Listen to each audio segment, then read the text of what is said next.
Wagwan, c'est Yes Indeed et on se retrouve pour le biais de la semaine 3 de mars 2026. Et comme tu le sais, cette semaine, on a pas mal d'annonces économiques très très importantes, en plus du conflit, enfin de la guerre entre l'Iran, les États-Unis et Israël. Et là, en plus de ça, on va comprendre la narrative et les temps forts de la semaine pour bien comprendre les niveaux du price action higher time frame. C'est parti, let's go! Ce lundi, à l'heure où je tourne cette vidéo, on n'a aucune annonce économique à high impact, on n'a que du medium impact. Ça ne veut pas dire qu'on va pas avoir des gros mouvements du price action, mais nous, on va se concentrer sur ce qui se passe à partir de mercredi. Mercredi, en AM session, on a déjà le PPI, donc ça va être très important parce que c'est l'indice de prix à la production. Donc forcément, en ce moment, avec le conflit, ça va forcément avoir un gros impact. Et par la suite, en PM session, on a le main event de la semaine à 2 PM. Qu'est-ce qu'on a? On a les décisions de la Fed, donc les Federal Fund Rate au niveau des taux d'intérêt cette semaine. Ça va être très important. Et une demi-heure plus tard, qu'est-ce qu'on a? On a la décision publique qui sera rendue publique, donc la conférence de presse de FOMC, donc de la Fed, et donc de Jérôme Powell, qui va dire s'il a monté les taux d'intérêt, baissé les taux d'intérêt, est-ce que l'argent coûte plus cher, est-ce que l'argent coûte moins cher, et forcément ça va avoir un gros impact sur les indices américains et d'autres classes d'actifs également comme l'or ou les monnaies par exemple. Donc mercredi, tu l'auras compris, c'est une très grosse journée. Jeudi, on enchaîne avec quoi? On enchaîne avec les unemployment claims. Donc ça, comme chaque semaine, c'est une nouvelle demande d'allocation chômage.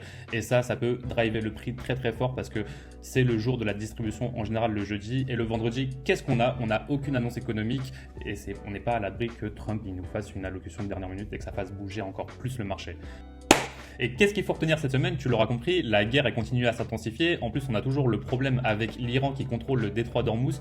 Et ça, qu'est-ce que ça fait? Ça fait que ça bloque l'économie mondiale. En plus de ça, cette semaine, on a le marché qui va regarder l'inflation à la production et la décision de la Fed sur les taux. Car au final, le nerf de la guerre reste l'argent et la politique monétaire, en plus de la guerre elle-même. Tu l'auras compris, cette semaine, qu'est-ce que c'est? C'est le regard sur le PPI, la décision de la Fed concernant les taux d'intérêt et la conférence de presse de la Fed par la suite après le vote des taux d'intérêt. Maintenant qu'on a compris la narrative, c'est parti pour les niveaux clés higher time frame. Let's go!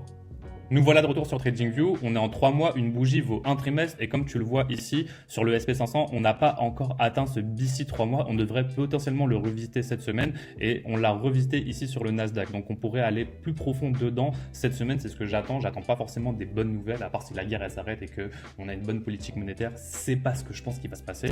Et donc maintenant qu'on a compris ça, on va regarder aussi en Monthly ce qui se passe. En Monthly, on a ce volume imbalance sur le SP500 qui est quand même assez important, on l'a repricé, mais on n'a pas clôturer en dessous, on pourra clôturer en dessous d'ici 2 semaines quand on aura fini le mois de mars, donc on va regarder ces niveaux attentivement et tous les quadrants qu'on a ici sur ce BC 3 mois. On a le BC 3 mois ici, le quadrant supérieur, les 50%, le quadrant inférieur et finalement le BC low 3 mois ici. On a exactement la même chose sur le Nasdaq et c'est sur ça qu'on va focus toute la semaine.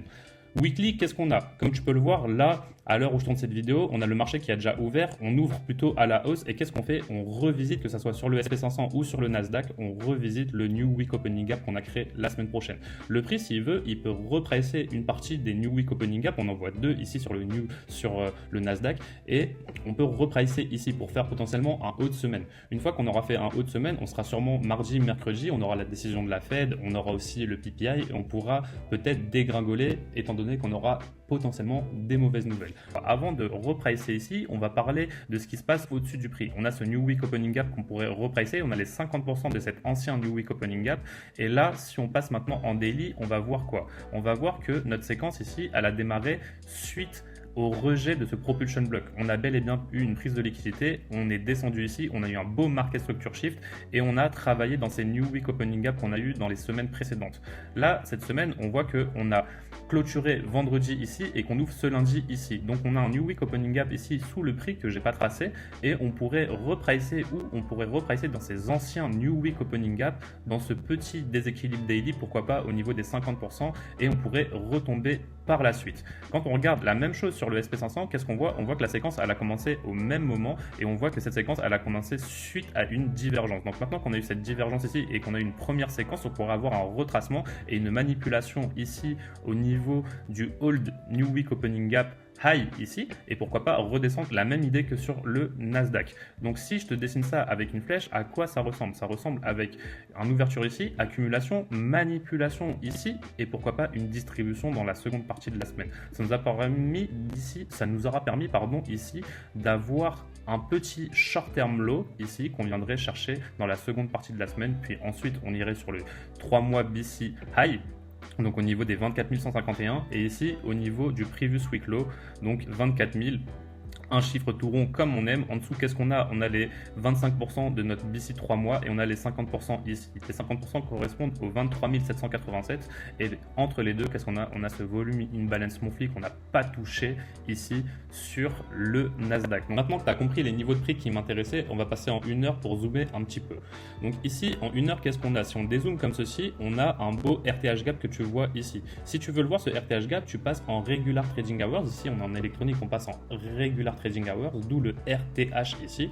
Et donc comme on peut le voir ici, qu'est-ce qu'on a? On a un beau RTH gap.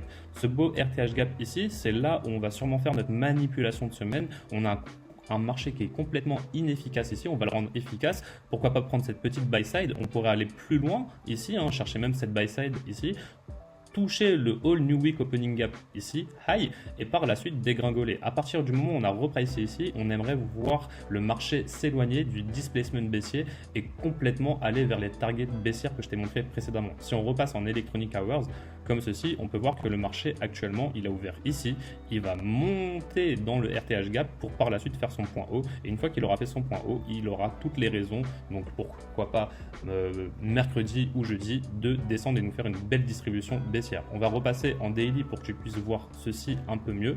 Et comme tu peux le voir, on a bien notre phénomène actuellement de l'accumulation, pourquoi pas une manipulation ici et une distribution dans la seconde partie de la semaine. Donc maintenant, je dézoome en daily et tu l'auras compris, tous les niveaux clés higher time frame que je viens de te montrer, que ce soit en monthly, en weekly ou en daily, c'est des niveaux que je vais observer cette semaine pour trouver des setups high probability en lower time frame. C'est vraiment sur ces niveaux clés qu'on va avoir les meilleurs setups cette semaine, dans le sens de la manipulation à la hausse et pourquoi pas dans le sens de la distribution à la baisse. On vient de faire le biais de la semaine 3 de mars 2026. On se retrouve pour le dernier biais de mars 2026 la semaine prochaine. C'était Yes Indeed pour l'art du trading. Je te souhaite une très bonne semaine de trading. Allez, ciao ciao ciao, prends soin de toi.